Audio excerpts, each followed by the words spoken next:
তাহলে কি ভারতের টি-20 ওয়ার্ল্ড কাপ শেষ পর্যন্ত বেঁচে গেল? তার কারণ আইসিসি এখন নতুন করে চালাকি শুরু করেছে।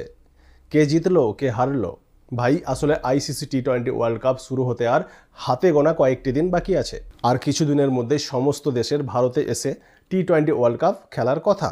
তার মধ্যে আবার বাংলাদেশ ক্রমাগত আইসিসির কাছে আবেদন করছে যে তাদের ম্যাচগুলো যেন ভারত থেকে শ্রীলঙ্কায় শিফট করা হয়, শ্রীলঙ্কায় স্থানান্তরিত করা হয়, এবং তারা তাদের সিদ্ধান্তে অনড় ছিল। কিন্তু ভাই, এই মুহূর্তে আইসিসি একটা নতুন চাল চেলে দিয়েছে। তার সামনে হয়তো বাংলাদেশ ক্রিকেট বোর্ড মাথা নত করতে বাধ্য হবে। আসলে আপনারা দেখেছেন গত কয়েকদিন ধরে বাংলাদেশ ক্রিকেট বোর্ডের যে সমস্ত মেম্বার্সগুলো আছে তারা কিছু সময় ধরে অনেক অযোগ্য এবং অযৌক্তিক বক্তব্য দিচ্ছে। কেউ বলছে তারা ওয়ার্ল্ড কাপ না খেললে তাদের কিছু আসে যায় না, তাদের কোনো ক্ষতি হবে না। কেউ বলছে তাদের প্লেয়ার্সদের নিরাপত্তা আগে প্রয়োজন, তাদের সাংবাদিক এবং ফ্যান্সদের নিরাপত্তা আগে প্রয়োজন, সেটা আগে নিশ্চিত করতে হবে, তবেই তারা ভারতে আসবে। মানে ঘুরিয়ে ফিরিয়ে তাদের সিদ্ধান্ত শেষ মুহূর্তে একটাই, যে তারা ভারতে টি-20 ওয়ার্ল্ড কাপ খেলতে আসবে না। এইবারে দেখুন আইসিসি কিন্তু একটা নতুন কৌশল নিয়েছে। এই কৌশলের সামনে বাংলাদেশ ক্রিকেট বোর্ডকে কিন্তু তাদের মাথা নত করতে বাধ্য হতে পারে। আসলে আইসিসির একটি প্রতিনিধি দল বাংলাদেশে আসছে এবং এই দলটি এবং এই ডেলিগেশনসরা বাংলাদেশে এসে দেখবে বাংলাদেশের পরিস্থিতি কেমন, কিভাবে বোর্ডের সাথে আলোচনা করবে। বাংলাদেশে 2 দিন মতো থাকবে এই দলটি।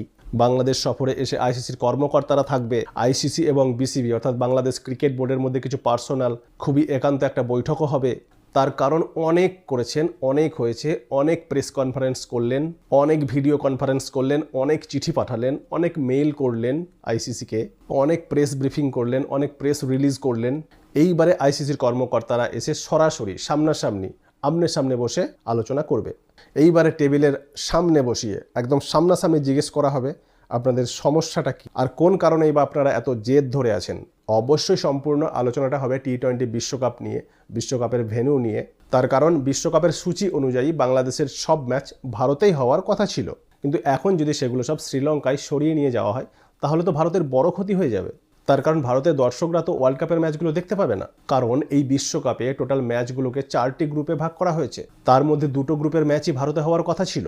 তার মধ্যে গ্রুপ সি, যে গ্রুপে বাংলাদেশ আছে, সেই গ্রুপ সির সব ম্যাচগুলোই ভারতে হওয়ার কথা ছিল। এইবারে যদি এই ম্যাচগুলোকে সব শ্রীলঙ্কায় শিফট করা হয়, শ্রীলঙ্কায় স্থানান্তরিত করা হয়, তাহলে তো ভারত আর একটাও ম্যাচ হবে না। সেখানে তো ভারতের একটা বিরাট বড় ক্ষতি হবে। তার কারণ এরকম হলে শুধু ডি গ্রুপের ম্যাচগুলোই ভারতে থাকবে, বাকি সব গ্রুপগুলো তো চলে যাবে শ্রীলঙ্কায়। এবারে দেখুন কলকাতায় বাংলাদেশের 3খানা ম্যাচ শিডিউল ছিল। 3খানা ম্যাচ ইডেন গার্ডেন্সে নির্ধারিত ছিল 7, 9 এবং 14 ফেব্রুয়ারি। একটা ওয়েস্ট ইন্ডিজের বিরুদ্ধে, একটা ইতালি এবং একটা ইংল্যান্ডের বিরুদ্ধে। এইবারে এই সব ম্যাচগুলো যদি শ্রীলঙ্কায় চলে যায় তাহলে ভারতের হাতে আর কি থাকবে।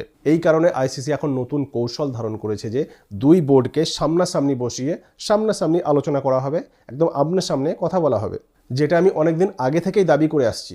এইভাবে এখন বাংলাদেশকে রাজি করানোর চেষ্টা করা হবে। যদি বাংলাদেশ রাজি হয় তাহলে ভারতের সব ম্যাচগুলো বেঁচে যাবে, এবং বাংলাদেশ যদি রাজি না হয়, যদি মানতে না চায়, এবং আইসিসিও যদি বাংলাদেশের সামনে নতি স্বীকার করে, তাহলে টি-20 ওয়ার্ল্ড কাপ কিন্তু ভাই ভারত থেকে পুরোপুরি চলে যাবে বলা যেতে পারে।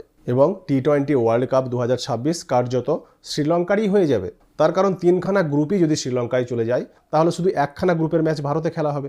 সেই 1খানা গ্রুপের ম্যাচ নিয়ে ওয়ার্ল্ড কাপ খেলানোর কোনো মানেই হয় না। এর থেকে তো ভালো পুরো ওয়ার্ল্ড কাপটাকে শ্রীলঙ্কাতে শিফট করা হোক, চলে যাক শ্রীলঙ্কায় ওয়ার্ল্ড কাপ।